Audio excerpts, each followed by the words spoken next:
Hello and welcome to Couch Critics Times 2. I am Tanya, I'm Tara. Valerie. and as you can tell, we are at a campground. And I don't know if you can see, probably not, but there is a lake behind us. So we decided that today we will be talking about Friday the 13th. This is one of our favorite franchises growing up. That's probably our very first horror movie was Friday the 13th Part 2. Our very first. And we're at the age of about Five. 5. Did we watch it at the babysitters the first time? Yeah, we watched it at the babysitters for our first time, but me and Tanya was hooked, loved it. And Watched it on repeat. yeah, and so then that grew our love, one for horror movies, but also for the Friday the 13th franchise. So today we are going to talk about 1 and 2, and we probably have to give Valerie a little bit of recap on 1. I'm not sure. Maybe even 2. Yeah, I think she's watched that one well enough to know. I would hope. I would hope, yes. No, All right, we so don't. let's start off with the first one. Okay, so you have Friday the 13th, and this is the one where actually it's Pamela Voorhees who is the killer. And I think that kind of set a trend because you have what Sleepaway Camp that Yeah. was a woman, and right was a woman. Or? Yeah, Angela. Or Yeah, something Angela. And then and it kind of is a copycat of that film. Like that. You have Kevin Bacon who had his first breaking role in that film. Yep. Sorry, bug on me. He was Yep. in the original Friday the 13th. But anyways, it sets the trend for the whole Friday the 13th films. What you learn is that Miss Voorhees was working on the day that it happened. She was a cook at the camp. And her boy named Jason got into the lake and he drowned. And she decided to take revenge on the camp counselors because they weren't paying any attention. And her revenge was killing them. And so a year later she does. They close down the camp, and 5 years later they decide they're going to open it again. And then people start dying off one by one. You also learn But at the end of the movie, Miss Voorhees dies. she does. She gets beheaded. She does get beheaded, which starts the trend for Jason in the following sequels. They play Monopoly, a new version of that. So are you talking about the 5 years later is still in the original? 5 years later they're opening the camp again, or is it 1? No, 1 year later, she kills. Like Alice and the Friends 1 year No, later, no. or it's the 2, and then She kills those two, and then 5 years later they're opening it, right? So this happened in movie 1 and movie 2. maybe 1. Oh, okay. That's why I thought she left out. Thought we were going We straight left, into yeah. First I did too. No. I'm pretty sure that it just shows her killing those two camp counselors, and that's a year later of what happened to Jason, is not? Yeah, I want to say you're right. We'll have to look into Tom. She's usually pretty right with those numbers.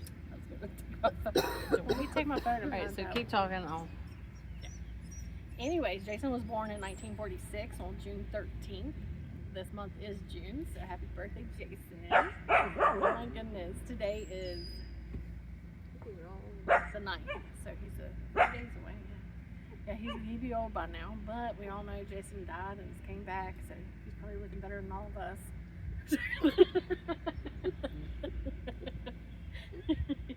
He's got maggots sticking out and stuff. He's doing really good. Anyways, so you have these camp counselors who's starting to work on the camp, and they are trying to bring it back to life. You have Alice, who's the final girl in this one, and she plays an okay final girl.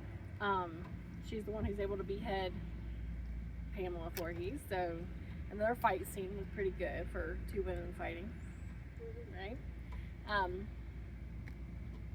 And then at the end, you find her floating on a boat, and a boy jumps out of the lake and pulls her under, and they never find the boy, so he's still there. We're not huge fans of the original Friday the 13th film. If you ask me, when they say that nothing can beat the originals, in this case I think it's wrong. I don't think that the original outdoes part 2. I think part 2 sets the whole tone when it comes to Friday the 13th films, and part 1 isn't as entertaining as part 2. And I know I probably get some comments on that, but that's how I feel about it. Did you find out? Oh, okay, yeah. So this is a lot. Okay, so she said in the beginning it says 1957, young Jason Voorhees supposedly drowns at Camp Crystal Lake because counselors weren't watching him. So he's 11. Then 1958, 1 year later, Pamela Voorhees murders 2 counselors in revenge. And so then it was giving me a timeline and stuff, but I was like, okay, so I said, how many years after she kills the 2 does she go after Alice and the other counselors? So it says 1958, she kills the 2 counselors. And then in 1979 to 1980, she kills Alice Hardy's group of counselors when the camp attempts to reopen. So that was about 22 years later. Wow. Between the murders of the first 2 counselors and the events of the original Friday the 13th. Oh, okay. Well, I was wrong on that, but I figured. She aged very well. Yeah. Yeah. It says during those 2 decades, Camp Crystal Lake develops a reputation as Camp Blood. Mm-hmm. Every attempt to reopen it is plagued by accidents, vandalism, fires, and fear of the curse. Pamela eventually decides to stop the latest reopening herself by murdering the new staff, leading to the events of the first movie. An interesting detail is that Alice and her friends had no idea Pamela was the killer. They believed the camp's bad luck was just a local legend until the murders began. Well, we were way off on that. We knew it was 5 years from when Alice beheaded Pamela that they were going to reopen the camp, and that's the only reason why I questioned your numbers there, because I was like, well, it was 5 years after that too, so like, why was 5 so I significant? wonder if they mentioned that in the first film. If they do, let us know. Did they mention the time frame of when they're reopening? I don't know. We'll have to rewatch that one. Anyways, I was telling them how we're not huge fans of it. No. I don't know. I mean, it has its own little, like, appreciation and all that stuff. I like the storyline and things like that. But I don't like how they just, like, wouldn't show any of the killings. And I guess it was more to keep you on surprise when it revealed that it was a woman and not a man. Yeah. But maybe Jason was alive at that point and was helping her, because how did she get that dude up in the tree? What was his name? I know you're talking about like the mango. Yeah. Yeah. He was in the Jeep. Yeah. Alice's boyfriend, I guess. Yeah. My thing is well, I don't know. I don't know if that was with him jumping out of the lake. So did he not age at that time, Maybe. but then decided to age after getting out of the lake? I don't know. Is he resurrected because of his mother's death? Jason is a legend. Okay. Anyways, we Question. decided we were going to name off who we thought the most annoying character in part 1 was, and who was the best character. The most annoying character, in my opinion, is the girl that got a hitchhiking ride Oh, yeah. in the Jeep, because she had just like a most annoying voice. Hey, sir. Yes, Turn off. I'm so excited. Yeah. Yeah. Let's see. For me,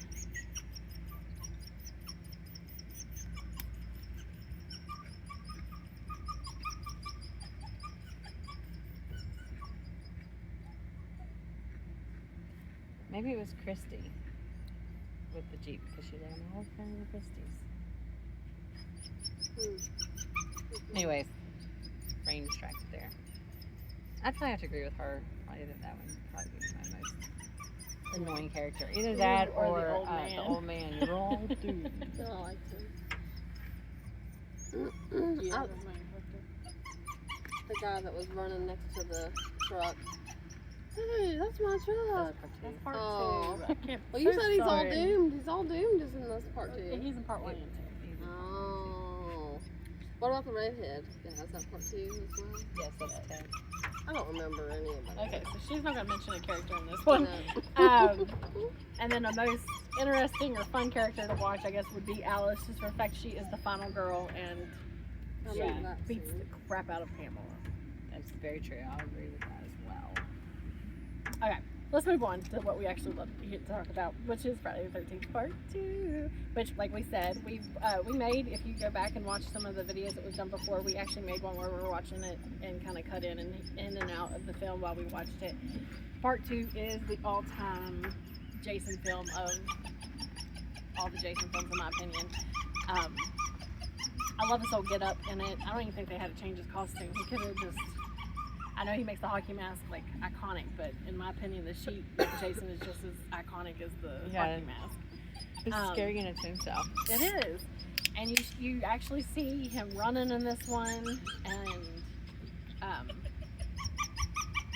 being smart in a way, like, you know what I mean? Mm-hmm. I just think it's funny how in horror movies they gotta decorate, like they gotta put, like, how do they have time going like, okay, I'm gonna go and I'm gonna hang these people up and nobody will notice it. And, Mm-hmm. you know what I mean? Like, you think of Jeff and Sandra, he puts them up in sheets and then hangs them like in I think he only does Jeff, don't he? And Sandra's in the bed with him.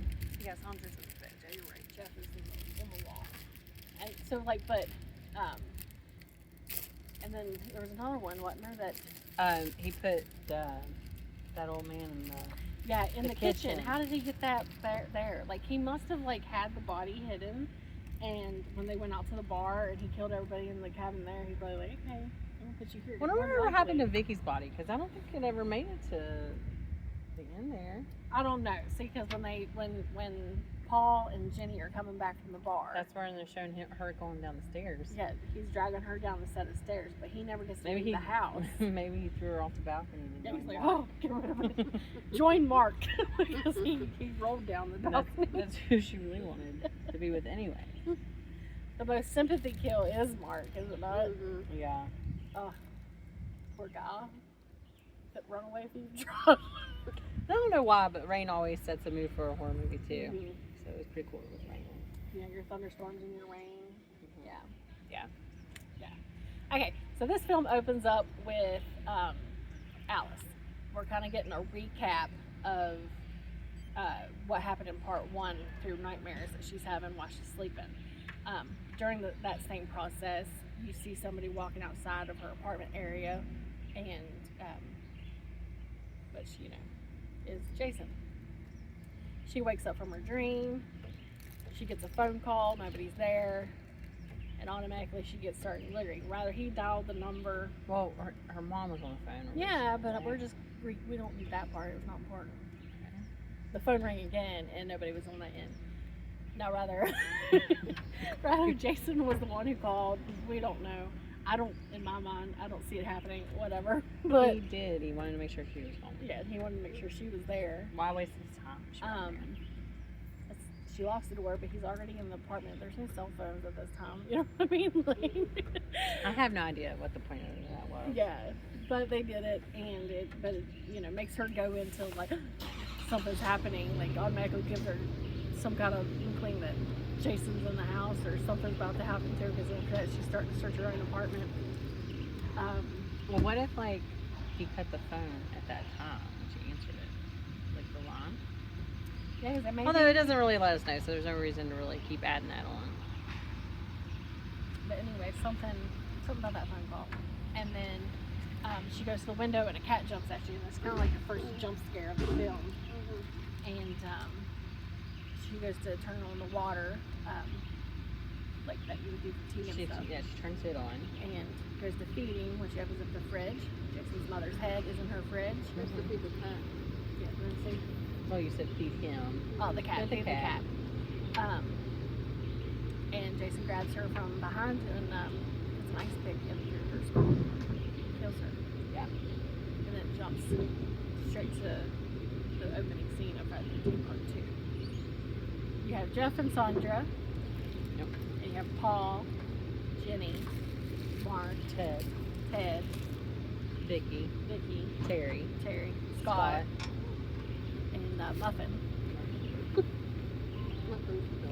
Those are probably your main Main character. characters, like that are named. I think. And then you have your final girl is Jenny in this one, and she's an awesome final girl as well.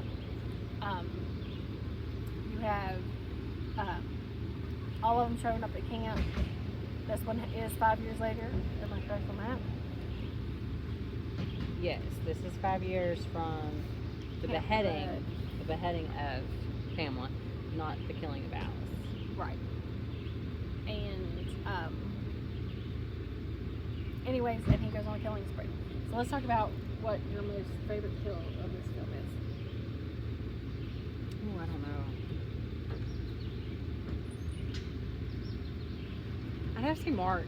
I mean, I know that it's like, oh wow, Brutal. that's brutal, but it was just pretty cool having, The machete, Get- he rolled backwards. yeah, get in the face and then he's rolling backwards down those stairs, and Yeah. I have to say that one was probably a good one. You know, and for Ted to have as many lines as he did and appearances, I'm surprised He made a survivor. He's a survivor. Yeah, he stayed at the bar. Now he's not a final Yeah, girl he's not- survivor because he he never wasn't even knew really anything about there. Jason. But yeah, but Yeah. sorry, I was just thinking about that. What would be I yours? think Mark would be mine as well. On killings. Not or Jenny and not Jenny, but Jeff and Sandra's Mhm. would probably be a good one. What about you? I like both of them. Jeff and Sandra and the wheelchair Mark.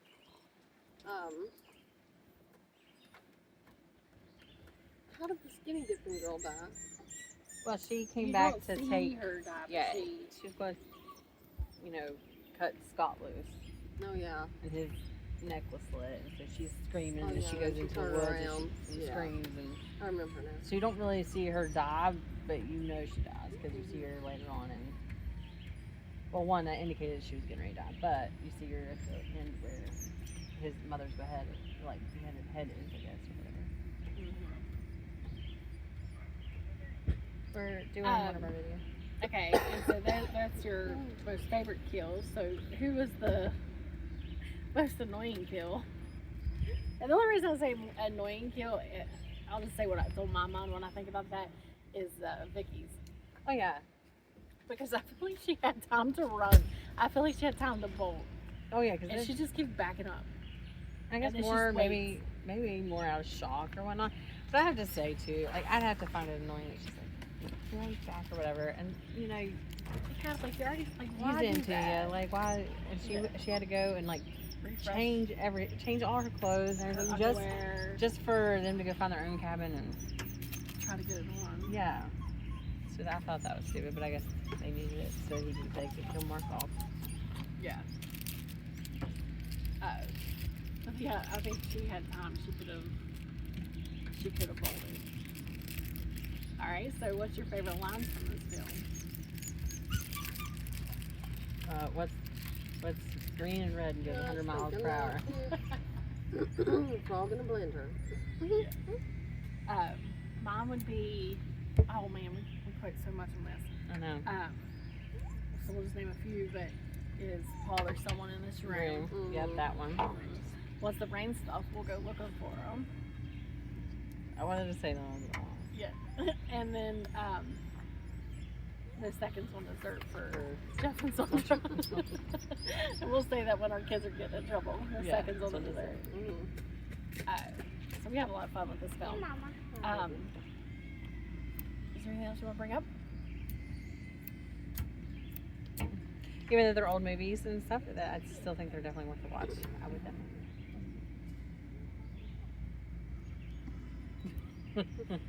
Sorry, her husband just said no. He's a loser. Anyways, thank you for tuning in, and we will be doing 3 and 4 sometime soon. Yep. Thank you. Thank you. Bye.